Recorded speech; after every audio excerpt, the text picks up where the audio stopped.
Okay. Well, hello there, friends. Thank you very much for joining Pete and I. My name is Brian Cumming. It's really great to see so many smiling faces looking back at me and so many dodgy haircuts. It certainly makes me feel a bit less conscious about my own barnet.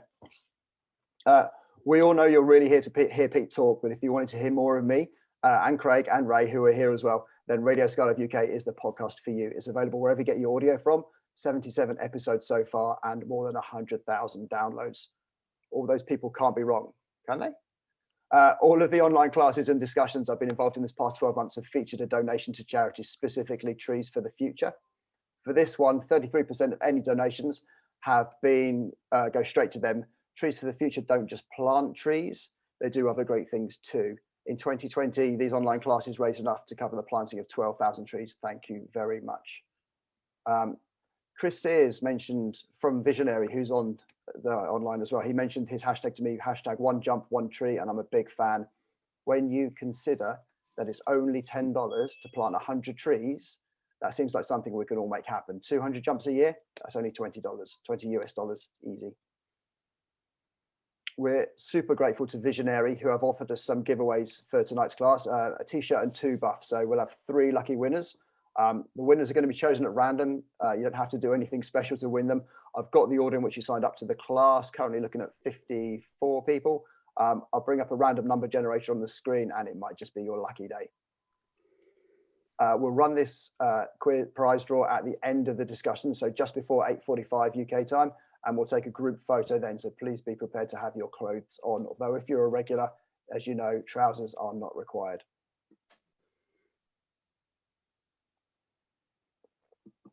We've got 60 minutes for this discussion and we'll be sure to finish on time despite this being a super interesting topic. It's likely that after the end at 8:45 UK time, Pete and I will stick around for another 15 minutes to mop up any last questions. But if you want to bail straight away, go for it. Unless you're speaking, please do keep yourself on mute. It helps the audio for everyone and no one wants to hear your background noise. There will definitely be an opportunity to ask questions and have your input. Feel free to type your question into the chat function and your question will be the first to be answered when it's appropriate. It would be great if you could put it in the shared chat so everyone can see it. If you're thinking it, someone else is probably thinking it too. Sorry, I just got distracted then. I just had a text message from the NHS with my, I had a test earlier today because my daughter's got a bit of a cough. I'm dying to know what it says now, but I'll wait. Okay, sustainable drop zone, a discussion. Pete Allum will be leading the discussion. For those that know Pete, no introduction is necessary. For those that don't know him, since being creative with his date of birth, so he can start jumping at the age of 15, he's amassed over 34,000 skydives. He literally has more skydives than you've had hot dinners. He is the guardian of the blog at the Carroll Foundation, and he's become super enthusiastic about Dropzone sustainability recently. Do that. And when we say sustainability, we mean in all of its guises. He's competed for most of his jumping career and has been British national champion in FS disciplines over 20 times. When he got bored of our weather and politics, he was on the Italian national team for 7 years. He's traveled extensively with our sport, coaching the national teams from 12 different countries, and he's fluent in 5 languages. So he's seen a lot of drop zones, a lot of good practices, and probably a lot of not quite such good practices. He's also now a Flight 1 coach. So if you want to talk FS, CP, or sustainability, he's your guy. Pete is going to present some current initiatives, and there'll be a starting point for discussion amongst all of us and subsequent action, what we can do to future-proof skydiving. Pete Allum, welcome. We are very glad to have you here. Thank you so much for the intro, Brian. Thank you so much for turning up, ladies and gentlemen. It's a real pleasure to be able to share this with you. So I just want to reiterate the goal that Brian stated there. So I got this whole objective of this presentation is to talk about the current initiatives and a starting point for discussion and to see what we do. Now, this all started for me with my desire to do something rather than nothing. As we know, skydiving is not particularly environmental, but I wasn't super happy just sitting there doing nothing. And at the beginning of lockdown, I decided to start moving. Carroll, the foundation, gave me the opportunity to do that. They gave me a blog page, and I basically went out and found initiatives that were active within aviation or within the sport. And I interviewed separate people. So full disclosure, I'm not an engineer. I have very little education. I'm self-educated from high school on. And what I did with each of these interviews was I did a bunch of self-study on each topic before I spoke to each person. And that gave me my education in sustainability. And then I went on to do a basic course in sustainability in business online. So because I didn't have the expertise, I was looking for people that do. And my goal with this is to communicate this, being as I'm not an expert, is to communicate their ideas to the skydiving world, because you guys are the only people I have to talk to that will even listen to me. And thank you for taking the time to listen to me this evening. So what I'd like to do now, for those of you who haven't had a chance to see the videos on the blog, and for those of you that have, just give you a bit of a reminder. I'm going to just go through the various interviews. The very first one I did was with Julie from Skydiving Emporia Brava. He's one of the managers there. And he discussed with me the social responsibility program that the Dropzone had with the local community, which was interesting. And then he went on to describe in more detail the carbon offset program. Now, we'll touch on the carbon offsets again later, but it's something that they would do. Even better, I can't see myself. All right, so I had been discussing about the first talk, which was about carbon offsets, and then on to the second talk. The second talk I had was with Geordie. He's the chief engineer at Windor. They have two wind tunnels here, one in Emporia, one in...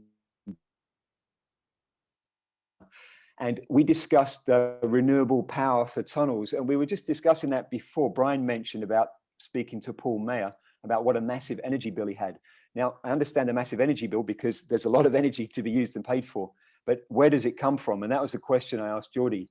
So he persuaded the investors and the managers at both tunnels to only use renewable power. So you can do that here in Spain right now. Maybe you can do the same in the UK, I'm not sure. It came at a cost. They were willing to pay an extra 3% on their power bill. Right, I'm just going to dive straight back into it. And we've just been talking about the wind tunnel and the use of renewable energy. And okay, forget it. All right, something that we've just done at the house here in Spain as well is we've changed to a renewable supplier too. And actually, rather than being more expensive, it's ended up being for us at the house. The very next talk that I did was with Jasper van der Meer from Tora Tora. And he discussed the ethics of traveling to and from the drop zone and also the difference in aircraft use.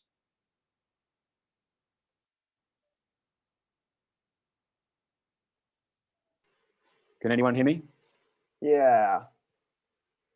Just. Yeah, Pete, I can hear you. Okay, cool. You did pause for a little bit then. Right. Okay, so yeah, Jasper was talking about travel, and he was talking about the travel to and from the drop zone. You know, if you're taking a flight to the US for a training camp, you better be doing a lot of jumps if you want to offset or amortize the carbon emissions that you're doing with your travel. You know, if you can restrict to doing less international flights, I'm trying to do that myself. It is tough given my job. And also Jasper discussed the types of aircraft. Now, I would like to share a link with you guys later, and it discusses the difference in using a super van all the way up to an MI8, talking about the difference between a PAC, a Beech 99, a Twin Otter, a 206 Soloi, a Pilatus, and the different emissions. So if you think about the super van as the gold standard for skydiving aircraft because of its pretty limited emissions for the number of people that it takes. I mean, we're looking at a 300% difference, for example, when we jump an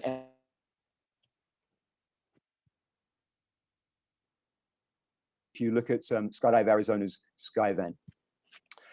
All right, that was Jasper. Next up, I spoke to Annika. Annika was from Sweden. She was chief of the Swedish Federation for a while, and she brought about the discussion of sustainability. And it's actually it's imperative that every drop zone, in order to maintain their membership of the Swedish Federation, has a certain amount of carbon offsets, and that they also do an impact assessment. The thing about talking to Annika, which I found fascinating, is that she actually works in the industry, in the environmental industry. And what she said was she insisted that they did a full audit and that they were looking to avoid emissions and reduce as much as possible. And then they looked at it again, and then they did it again. And then finally, once they tried to reduce every single emission, looked at recycling, waste management, etc., they then went to carbon offset. Now, for a lot of people, the step to carbon offset is the very first one, and that's the only one they take. And just discussing with Annika, and I actually got involved in a bunch of further discussions with her university on that. And in the notes to this, a ResearchGate paper on the ethics of carbon offsetting, which makes a very sobering reading if you think that that's our solution. Okay, next up on the chat, on the blog, was Rowie from MagniX. A lot of skydivers are super interested in the electric caravan. It started flying last year, and he was so passionate. He's a skydiver, hasn't jumped for a little while, but they're currently flying, they're currently testing, and they are progressing. His biggest concern at the moment was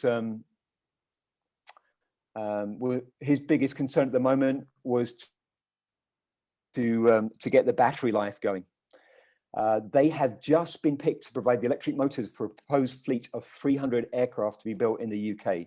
So there's a lot of movement. And I have emailed him this morning. He may even get back to me this evening if he's got any more information on the electric caravan. Okay, next up on the blog, I interviewed Theo. He's an agronomist from France, and his topic of discussion was organic waste, recycling, and biomass. Basically, how to turn cow farts, pee, and poop into energy. Biomass is a really fit. And it was great to speak to him. And between the two of us, we kind of concocted this ideal drop zone that I'll discuss later with you using those principles. Raphael Domjan from Solar Impulse, no, not Solar Impulse, sorry.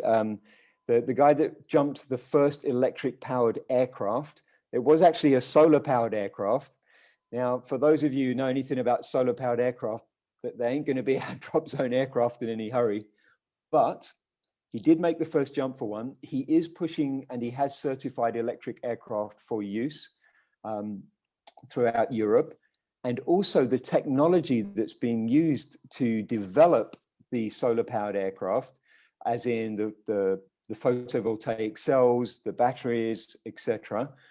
We can use that. There's a trickle down into daily use. And he also mentioned something interesting, and that was about on every hangar roof, if you cover the hangar roof in PV cells, you could actually provide 70% of power if you were going to charge an electric aircraft. That's good news for us. And he did those tests in Switzerland. He didn't do them in Spain or southern Italy. He did them in Switzerland with their amount of the very last one that I released was based on inclusivity. And it was the folk from Camp Unity, which you may have seen the letter in Parachutist. And this was about retention in the sport and of underrepresented skydivers. In the pipeline, still to come, I have a chat I'm working on that's about retention within the sport and the economics of fun jumping, which I think are critical elements if we're going to see this sport continue into the future. There is one video that I didn't release. That's mostly my fault. I had some issues with the video on it, and that was with Buzz from Tilstock. It was a super interesting chat. He talked about the impact study that he had done at Tilstock and the measures that they put into place with regards to some real basic but important measures like recycling in the canteen, no single use. And yeah, that was very interesting. And I'm really sorry that I haven't had a chance to release that, Buzz. I look forward to getting back on the video with you again. Maybe we get a little bit more prep this time. I kind of threw him under the bus the first time I did it. All right, so that's what we've done so far on the Carol blog. And after I'd heard about all these concepts, it became clear to me that the dream of a sustainable drop zone wasn't something that I could think about in the future, but the pieces were there. You know, the pieces were actually right there on the ground, and we should start moving in that direction. Obviously, the aircraft, a non-emitting, renewable-powered aircraft, is the way forward. So what would that nirvana of a drop zone be? What would the ideal drop zone be? I'm just going to fire through my concept, and I hope we can all add to that later. I'd like to see the drop zone as a community, kind of how it is at some small drop zones, and certainly how it was when I started in skydiving. I would like the drop zone to make business sense for the customer.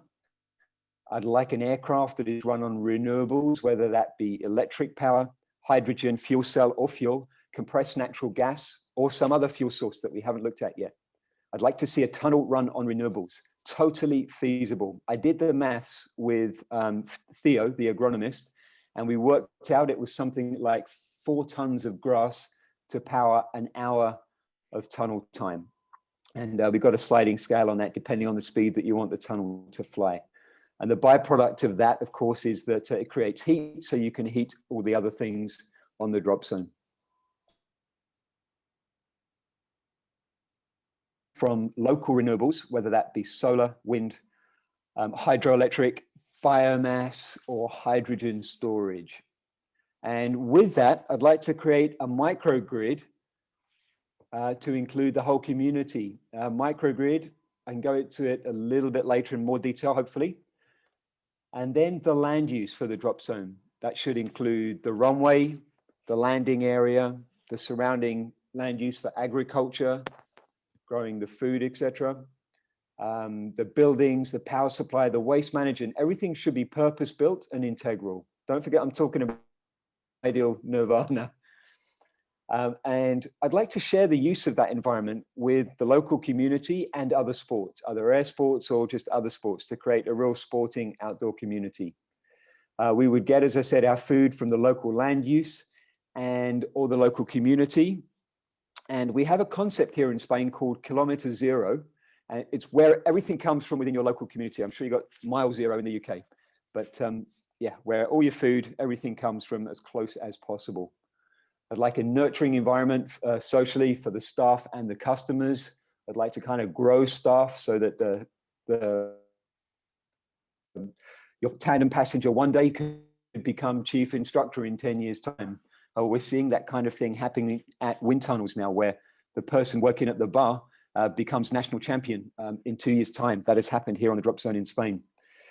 And I'd like to continue to audit the renewable, sustainable process as well. I don't think we should ever stop with that process. We need to keep getting more efficient.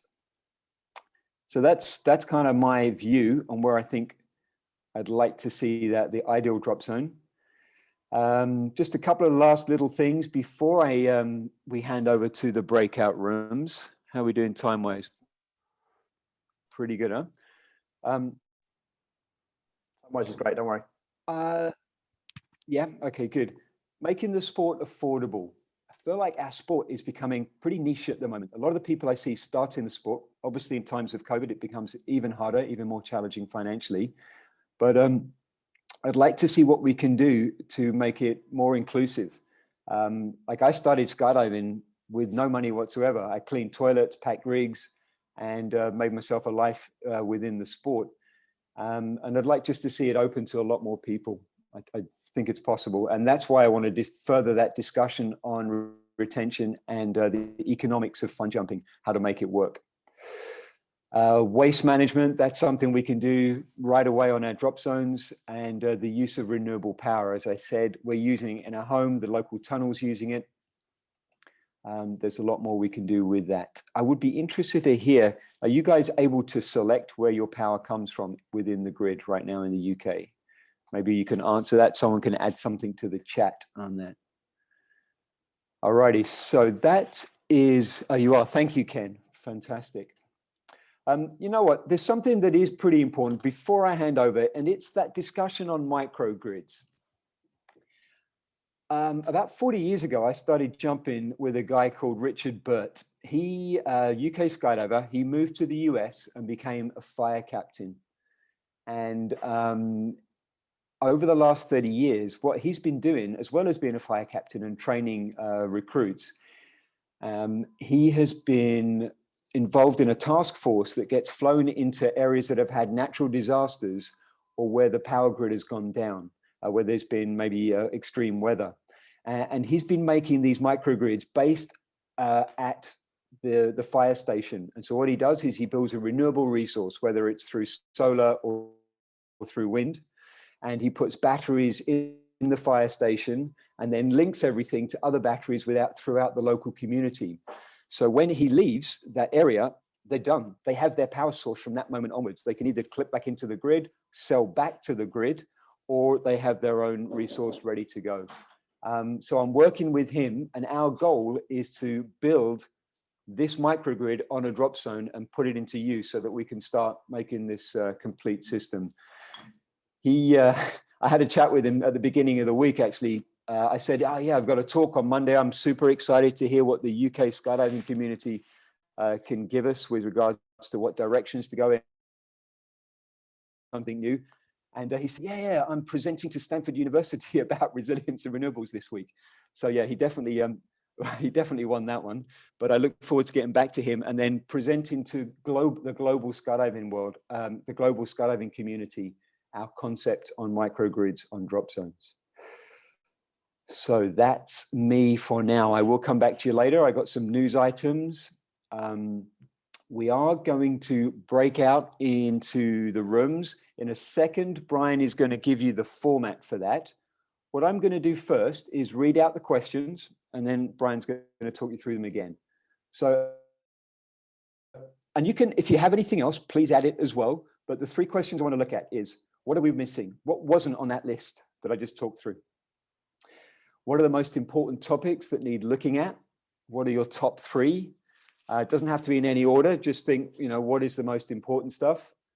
And then the 3rd question, what are the first steps or even the easiest steps? What can we do this year? What can we start right away? So Brian, I'm going to hand over to you. Perfect. Thanks, Pete. So yeah, personal responsibility is important. I hope no one was coming along here just expecting to sit back and just listen. People that take responsibility and think for themselves, they're the ones that are rewarded with longevity in this sport. It's good practice. No one gets to hide. We want to make you think. Right now, we're going to split you up into small rooms, breakout rooms, groups of 3 people. Okay, it's you and 2 other people. Nowhere to hide. You've got to do some thinking. Chosen at random by the software. You've got 3 minutes. Only 3 minutes. Not long at all. Say hi very, very quickly. Choose someone who can type quickly, either into the chat function or into the Google document. I've just shared it into the chat. And we want you to come up with the 3 things Pete said. What have we forgotten? What's most important? And what's the easiest? The questions are also on the Google document. You've got 3 minutes and go. So where's the timer on the breakout rooms? Okay, the timer must have finished on the breakout rooms. They're all coming back in.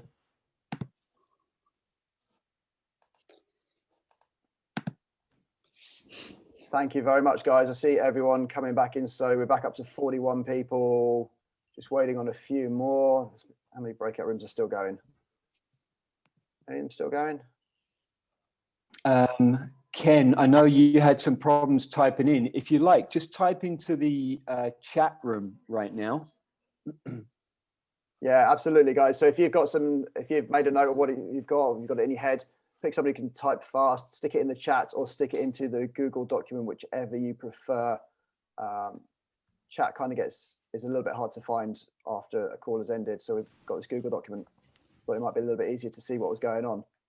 It's a good idea. I think, yeah, I know Ken struggled with it. Maybe some other people did as well. But the goal here, guys, is if you can, even while we're discussing some of the responses, if you wouldn't mind either filling out the Google document or just adding to the chat as Kat just did. Proving how we do with waste on site. Pete, anything you can see that's coming up a few times or anything you want to talk about in particular? Yeah, there is one thing, and it came up, let's see, what we didn't talk about, let me see, I think it was Craig. Where's Craig's? Breakout group 3. Breakout group 3. Oh, managed to lose. What have you left out? Giving up jumping. Yep, I thought about it. I tell you, I mean, I'm pretty addicted to this sport, but I did consider it. But instead, I thought I wanted to see a world for me and my kids that we can actually have fun in. And so I started paragliding this year. I got back into a little bit of base jumping. So I am reducing my impact out of the aircraft. But I feel like if we can create a sustainable and renewable environment, why not carry on? But yes, at the end of the day, giving up jumping, that would be a choice. So Pete, are you doing less jumps now because of the paragliding? No, because of COVID. Wow. Yeah. But I would say that it's fulfilling some of that addiction I have to getting in the air and being outside. Yeah. So it is, I think it's quite useful to take up other sports. Let me have a quick read through while you guys are doing. So keeping the prices similar, keeping the sport accessible. Yep, that's a really good point. Keeping the prices similar, and that's where I want to look at retention and accessibility, the economics of fun jumping. I really think we're looking at some interesting models. Like just been to Skydive Algarve recently, a lot of fun jumping going on. They're functioning well. I'm chatting to Andreas from Voss next week to talk about that concept. All right, let's see, offsetting jumps. Not too sure about the offsetting. For those of you who feel like offsetting is a really good option, please read the ResearchGate paper that we'll share at the end of this, and that'll give you an opportunity to dive into the world of carbon offsetting. It's a must read. Okay, electricity or electric or other energy source plane. Spread the word, very good. Keeping people in the sport. Keeping people in the sport, that's coming up a few times. From and their further impact on the environment. Very good, because for a renewable to be renewable, it actually has to fulfill that goal. And for example, hydrogen right now, everyone's talking about hydrogen. Most hydrogen is currently produced using fossil fuels. There is a way to produce hydrogen using renewables, of course. And in fact, if it's done correctly, you can produce hydrogen using renewable fuels and then use that hydrogen as a storage for the energy to be used at a later date. Because as we know, batteries are a real big issue right now. And in the meantime, actually using hydrogen production by renewables is not a bad way to store that. Let me just go back to see the answers or responses, excuse me. And Brian, if you see anything else while I'm reading through, please go ahead. Offsetting is a salve, yeah. Meat-free, reduced diet. That was left out, you're absolutely right. A metric, a carbon cost per jump. So if you are interested in your carbon cost per jump, I am going to add links on all that information. Within the blog, that's all there. Is that the, please have a look through the links that Brian is going to send out. Was that the skydiving footprint? Go ahead. The skydiving footprint, yeah. Do you want me to share that screen briefly? Yeah, with a different aircraft, you mean? Or the link you've got in the chat, I can just share quickly. Yeah. So, yes, check that link. That'll be great. There's a website that looks like that. There we go.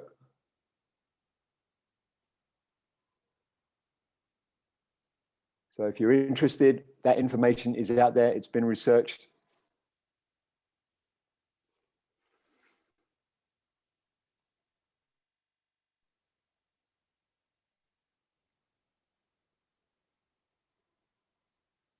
So thoughts, easiest, what are we doing now? Building consensus and educating the community, very good. Switching to green energy, providing the supplier is trusted and transparent. Okay, providing the supplier is trusted and transparent, that brings me quite nicely onto another topic, and that is B Corporation. I don't know if you guys have heard about B Corporation. Again, I have a link that is going to be going out. And what the B Corp is all about is it's a standard for measuring your company company's environmental and social impact. And what you have to do is pass some pretty stringent steps, audit your company, and then you receive a certification from B Corp. It's now in the UK, bcorporation.uk. Right, go back. Can more polluting planes having higher jump ticket prices? Oh, okay, so a tax. Yeah, a tax on higher emissions. Sustainable air fuel, very good. Got more new, let's bring this stuff up as it comes, actually. Sustainable air fuel. So Boeing has recently stated that by 2030, they will be flying aircraft on 100% biofuel. That was in the news just yesterday. And also Airbus have revealed that they're going to work on a zero emission hydrogen fueled aircraft. Again, hydrogen does come with its cost unless it's done with renewables. Let's go back. Air ground source heat pumps for heating cafes. That's the biomass concept. If you have a biomass production on the drop zone, not only is it going to provide you with electricity, but its byproduct is heat, which is super useful in the UK, I believe. All right, nothing, most important plane emission, most easiest pay to plant trees, good. Political buy-in. Are we small fry? Aviation is not small fry. And that's why I read out those news pieces, because I think that, and because we are small fry, we have the ability to move agilely as well. We can take on some new concepts and test them. And then we could be, if we built a drop zone right now with an electric aircraft, we'd be the only commercial operation doing so, and we could lead the way. Why not? Pete, did you say we were small fry, or aviation as a whole was not small fry, but skydiving is? Skydiving is, but aviation is not. And yes, so because we are small fry, we are agile, we can experiment, we can check this stuff out, and we're passionate about wanting to keep our sport. Remember, if we don't take these steps, we may lose our sport as well. How would renewables work for full speed tunnels? They work totally well. You just need, well, for renewables, you need to obviously more power, but it's coming through the grid, but the suppliers to the grid are renewable sources as well, and you choose to pay those people. All right, what about low wind days and nights? Start with the easy things. Yeah, well, there's so different renewables. Obviously, we've talked about biomass, solar, and wind. We've just found out today that the Bay of Roses is going to have a massive wind farm set up in the next 10 years. What about low wind days? That comes back to the microgrid, guys and girls. If you have a microgrid, you're all sharing the energy. On those low wind days, you use it. On other days when the local community isn't using their energy, or at certain times of the night, you're flying in the wind tunnel. So it's all about sharing the load. Forgive me if I missed it, Pete. Cat Brown mentioned when renewable fuel planes are available, what do we do with the existing planes? Just replacing existing planes still creates waste initially. It's very true. One of the reasons why I always buy a second-hand car. Yeah. That's not the only reason I buy a second-hand car, but it is a very high on the list. Super good question. Well, if you have a caravan, please send it to my friend